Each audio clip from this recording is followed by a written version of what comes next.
ఈ రోజు తిరుమల శ్రీవారి ఆలయంలో గోదా పరిణయోత్సవం నిర్వహిస్తున్నారు ఆలయ అధికారులు. ఇందులో భాగంగా ఆలయంలో ప్రత్యేక కార్యక్రమాలు నిర్వహిస్తున్నారు. తెల్లవారుజామునే ఆండాల్ అమ్మవారి మాలలు శ్రీవారి సమర్పించారు. మధ్యాహ్నం పార్వేట మండపానికి మలయప్ప స్వామి తీసుకొస్తారు. ఆ తర్వాత శ్రీవారి ఆస్థానం పార్వేట కార్యక్రమాలు నిర్వహిస్తారు. ఈ ఉత్సవాల సందర్భంగా పలు ఆర్థిక సేవలను ఆలయ అధికారులు రద్దు చేశారు. అందులో భాగంగా అష్టదళ కళ్యాణోత్సవం, ముంజల్ సేవ, బ్రహ్మోత్సవం, సహస్ర దీపాలంకరణ సేవలను రద్దు చేశారు. సాయంత్రం 4 నుండి 6 గంటల వరకు ఆలయంలోని శ్రీ పుండరీకవల్లి అమ్మవారి ఆలయం వద్ద శ్రీకృష్ణస్వామి వారికి, గోదాదేవి అమ్మవారికి పరిణయోత్సవం నిర్వహిస్తారు.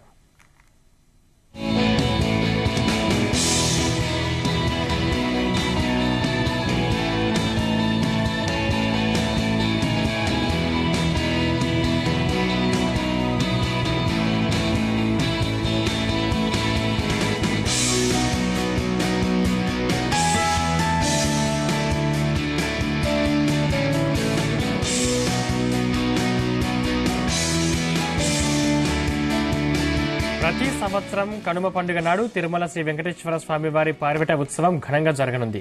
ఇదే రోజు గోదా పరిణయోత్సవం విశేషంగా నిర్వహిస్తారు. మధ్యాహ్నం 1 గంటకు శ్రీ మలయప్ప స్వామివారు, శ్రీ కృష్ణ స్వామివారు పార్వేట మండపానికి వేంచేసి చేస్తారు. అక్కడ ఆస్థానం పార్వేట కార్యక్రమాలు నిర్వహిస్తారు. అనంతరం స్వామివారు ఆలయానికి చేరుకుంటారు.